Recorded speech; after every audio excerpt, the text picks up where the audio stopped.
તો કેમ છો મારી યુટ્યુબ ફેમિલી? આઈ હોપ કે તમે બધા મજામાં હશો ને મજામાં જ રહેવાનું છે. ને ઉજ્જૈનના આજના બ્લોગમાં તમારી સાથે શેર કરવાની છું ઘટકાલિકા મંદિર, મંગલનાથ મંદિર, કાલભૈરવ મંદિર ને બીજા નાના મોટા ઘણા બધા મંદિરો છે જેના આજે આપણે દર્શન કરીશું. અને અત્યારે અમે આવી ગયા છીએ મહર્ષિ સાંદીપની આશ્રમ. તો ચલો પહેલાં અહીંયા જોઈ લઈએ. જોડે રાખને. ચલ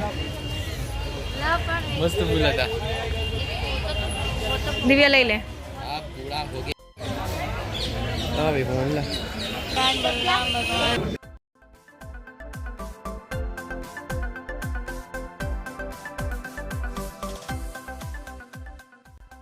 તો અમે મંદિરમાં દર્શન કરીને આવી ગયા છીએ અને હવે આપણે આવી ગયા છીએ ગોમતી કુંડ. તો સૌથી પહેલાં તમે ગોમતી કુંડના દર્શન કરી લો.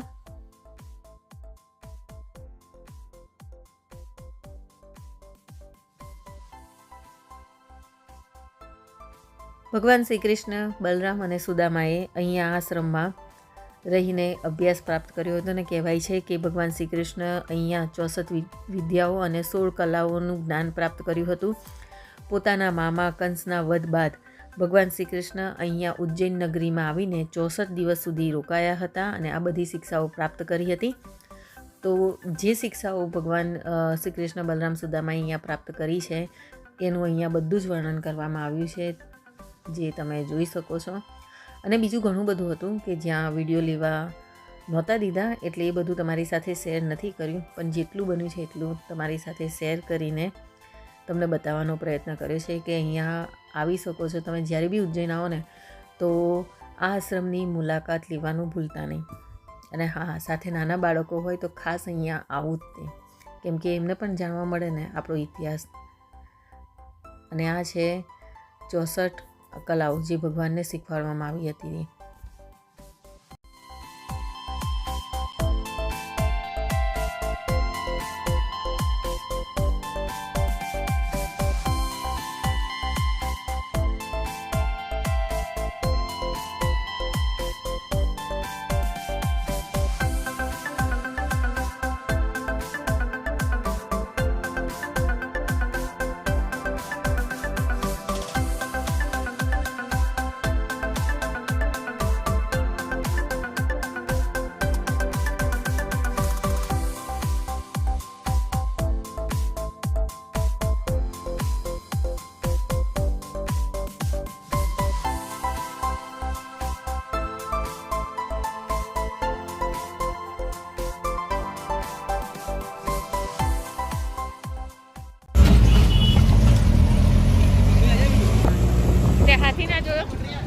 તો અત્યારે અમે આવી ગયા છીએ મંગલેશ્વર મહાદેવના મંદિરે. તો ચલો ત્યાં દર્શન કરી લઈશું આપણે. અને હા, ભીડ તો હતી જ તે, તો પણ મેં પ્રયત્ન પૂરેપૂરો કર્યો છે કે મંગલેશ્વર મહાદેવના દર્શન તમને ઘરે બેઠા કરાવી શકું. તો ચલો દર્શન કરીએ.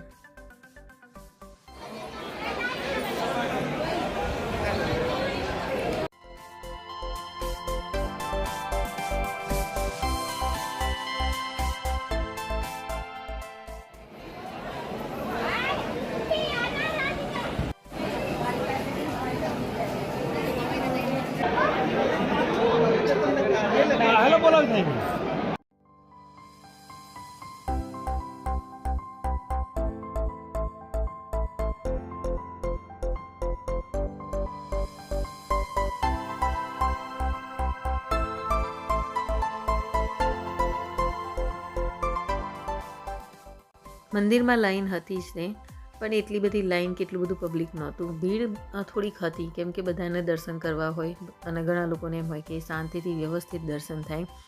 અને મને એવું હોય કે દર્શન થાય ને દર્શનની સાથે સાથે એક નાની ઝલક ભગવાનની દેખાઈ જાય. થોડોક વિડીયો હું લઈ લઉં જેથી કરીને તમને હું ઘરે બેઠા દર્શન કરાવી લઉં. તો મંગલેશ્વર મહાદેવના દર્શન કરી લો અને પછી આગળ વાત કરીએ.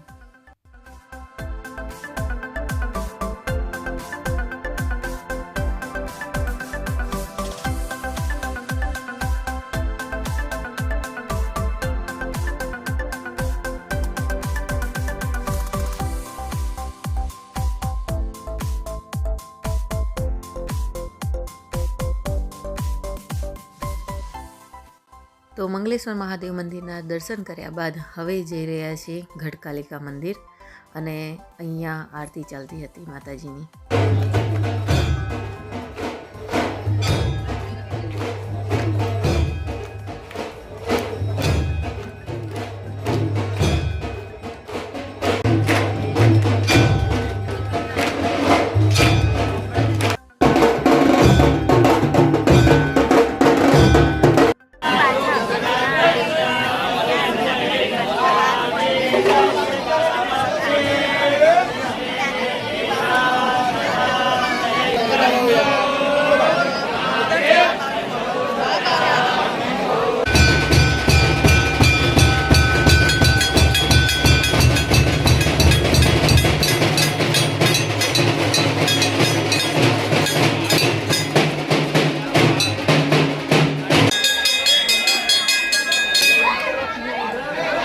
ગઢકાલિકા માતાજીના સરસ રીતના દર્શન થયા અને બહુ જ ભીડ હતી.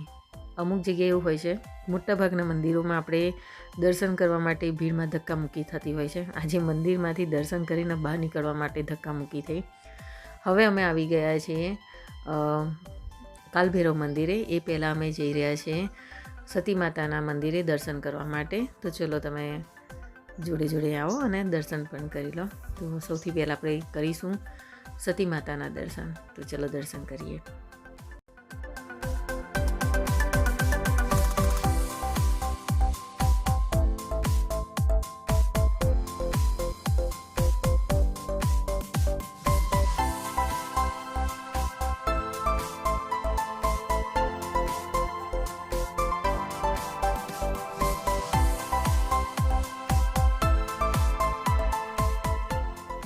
તો આપણે સતી માતાના દર્શન કર્યા. હવે ત્યાંથી જ એ જ રસ્તે પાછળની સાઈડ જે રસ્તો પડે છે, જે આ અત્યારે અમે જઈ રહ્યા છીએ, એ રસ્તો વિક્રમ ભૈરવનાથ મંદિર તરફ જવાનો રસ્તો છે. તો ચલો હવે આપણે વિક્રમ ભૈરવ બાબાના દર્શન કરી લઈએ અને સાથે તમે પણ દર્શન કરી લો.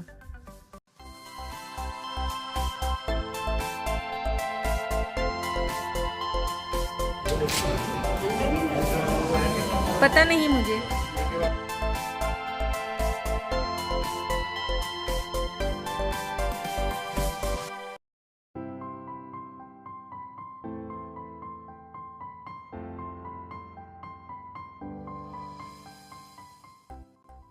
તો હવે અમે જઈ રહ્યા છીએ કાલભૈરવ મંદિર, અને કાલભૈરવ મંદિરની સામેની સાઈડ એક રસ્તો પડે છે, ત્યાં જ સતી માતાનું મંદિર આવેલું છે અને વિક્રમ ભૈરવનાથ ભગવાનનું મંદિર આવેલું છે.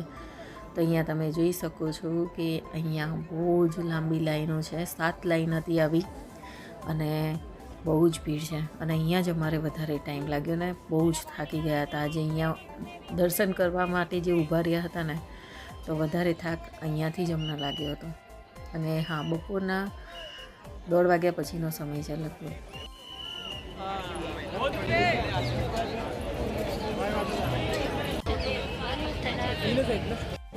પૂજારી લાગે.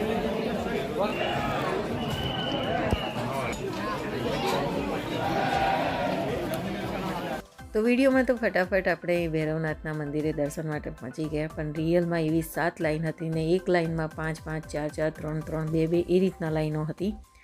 તો કંઈ નહીં, એ લાઈનો પસાર કરીને પણ છેલ્લે ભગવાનના દર્શન થયા જ તે. તો ચલો પહેલાં દર્શન કરી લઈએ.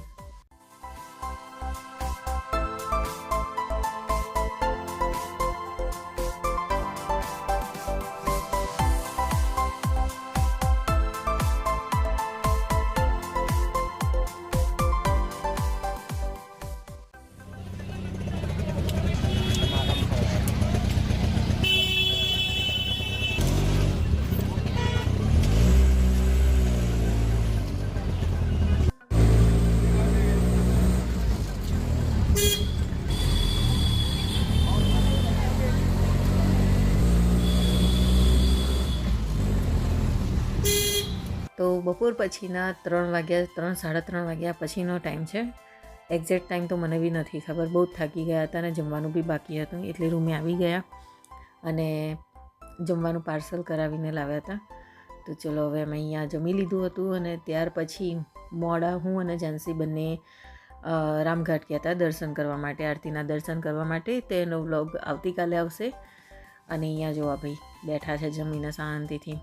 અને હું ખરેખર બહુ જ થાકી ગઈ હતી, તો થોડીક વાર સૂઈ ગઈ હતી ને ત્યાર પછી હું જ્યાંથી તૈયાર થઈને ગયા હતા રામઘાટ. એ બધા જ વ્લોગ તમારી સાથે શેર કરીશ બહુ જલ્દી. ચલો હવે મળીએ એક નવા વ્લોગ સાથે. એક વ્લોગમાં બધું શેર ના થાય, કેમ કે વ્લોગ બહુ લાંબો થઈ જાય ને તમને પણ ના ગમે. તો ચલો, જય શ્રી કૃષ્ણ, જય મહાકાલ.